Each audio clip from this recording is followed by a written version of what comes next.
Descubra os mistérios ocultos dos papas, revelando segredos mais profundos que as tumbas dos faraós. E aí, galera? Hoje a gente vai mergulhar de cabeça num mar de histórias, mistérios e batinas? Isso mesmo, porque o papo hoje é sobre os papas. Mas não é aula de catecismo, não. Fiquem tranquilos. A gente vai desvendar as curiosidades mais bizarras e os mitos mais cabeludos que envolvem esses caras que comandaram a Igreja Católica ao longo dos séculos.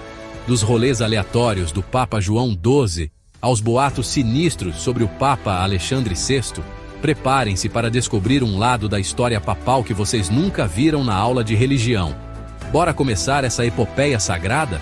Apertem os cintos e aumentem o volume, porque a história vai começar. Papa João XII, o playboy do Vaticano. João XII, o rockstar do Vaticano no século X. Assumiu o papado aos 18 anos, influenciado pela família poderosa. Com um apetite insaciável por confusões. Diziam que o Vaticano parecia uma filial da Roma antiga. Ele foi deposto em 963, acusado de adultério e simonia. Morreu em um momento íntimo com a esposa de um nobre romano. Papa Alexandre VI, luxúria e poder à moda. Borgia. Preparem-se para o Papa que faz João XII parecer um coroinha. Rodrigo Borgia, vulgo Papa Alexandre VI, ambicioso, implacável e com uma queda por prazeres mundanos. Chegou ao poder em 1492, com ostentação e pegação, festas extravagantes, amantes por todos os lados. O Vaticano virou uma Disneylândia para adultos. Alexandre VI era o rei das amantes. Tinha filhos ilegítimos e nem tentava esconder. Com Vanosa Catanei, teve 4 filhos, incluindo Césare Borgia. Boatos de orgias, rituais satânicos e envenenamentos. A especialidade da família Borgia era o veneno. Difícil separar verdade de invenção, mas ele sabia fazer um escândalo. Transformou o Vaticano num palco de intrigas e escândalos morais. E depois de 2 papas que mais pareciam personagens de novela mexicana, chegamos ao século XIX para conhecer um cara que era o oposto da ostentação e da pegação, Papa Pio IX. Esse italiano assumiu o papado em 1846 e ficou lá por 32 anos, batendo o recorde de pontificado mais longo da história. O cara gostava de uma boa estabilidade no emprego, mas não pensem que Pio IX era um santo.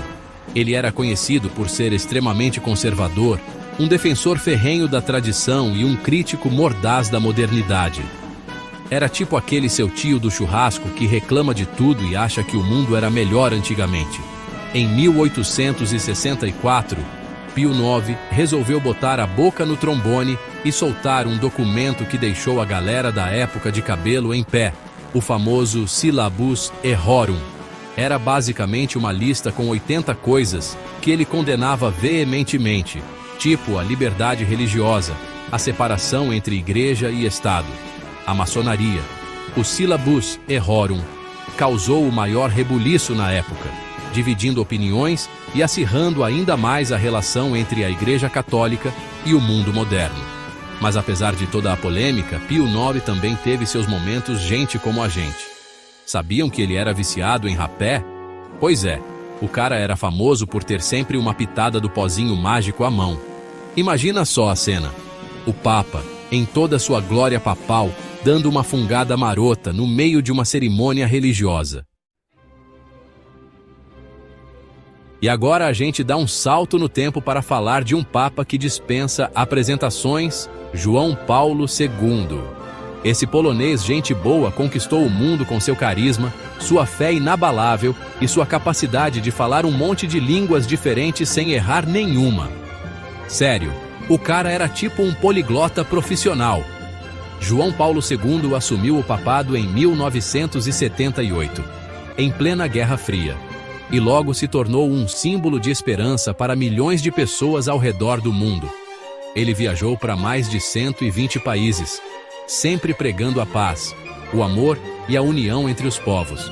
Mas a vida de João Paulo II não foi só glória e aleluia, não. Em 1981, ele sofreu um atentado a tiros enquanto passava pela Praça de São Pedro, no Vaticano. O cara escapou por um triz. Reza a lenda que foi um milagre e que a própria Virgem Maria teria desviado a bala. Se foi milagre ou não, a gente não sabe, mas que ele deu muita sorte. Ah, isso deu! Depois do atentado, João Paulo II continuou firme e forte, liderando a Igreja Católica com sabedoria e coragem. Ele foi um dos principais responsáveis pela queda do comunismo na Europa Oriental e sempre lutou pelos direitos humanos e pela justiça social. E finalmente chegamos ao nosso último Papa da lista, o argentino que conquistou o mundo com seu jeito simples e sua mensagem de amor ao próximo, Papa Francisco. Eleito em 2013, Francisco foi o primeiro Papa latino-americano da história e logo mostrou que veio para revolucionar o Vaticano.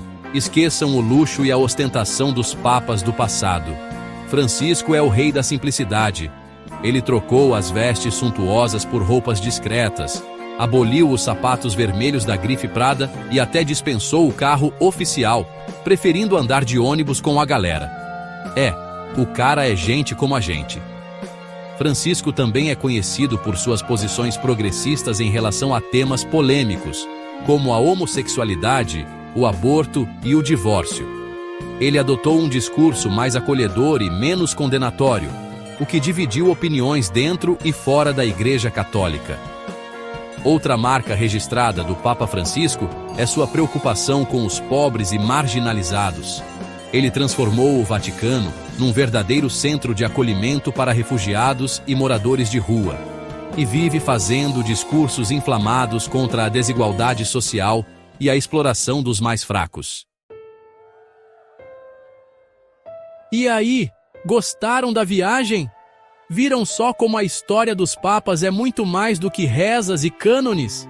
Teve de tudo um pouco: intriga, poder, luxúria, mistério. E a gente só arranhou a superfície.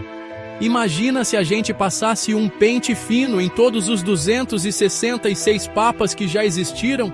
Teríamos material para uns 10 documentários. Mas por enquanto vamos ficando por aqui. Espero que vocês tenham curtido essa expedição pelo lado obscuro e às vezes hilário do Vaticano. Não se esqueçam de deixar aquele like esperto para dar aquela força para o canal, se inscreverem e ativar as notificações para não perderem nenhum vídeo novo. E claro, compartilhem essa aula de história alternativa com os amigos. Afinal, conhecimento nunca é demais, né? Até a próxima, meus queridos hereges. Fiquem com a bênção do algoritmo e cuidado para não serem excomungados do YouTube. Fui!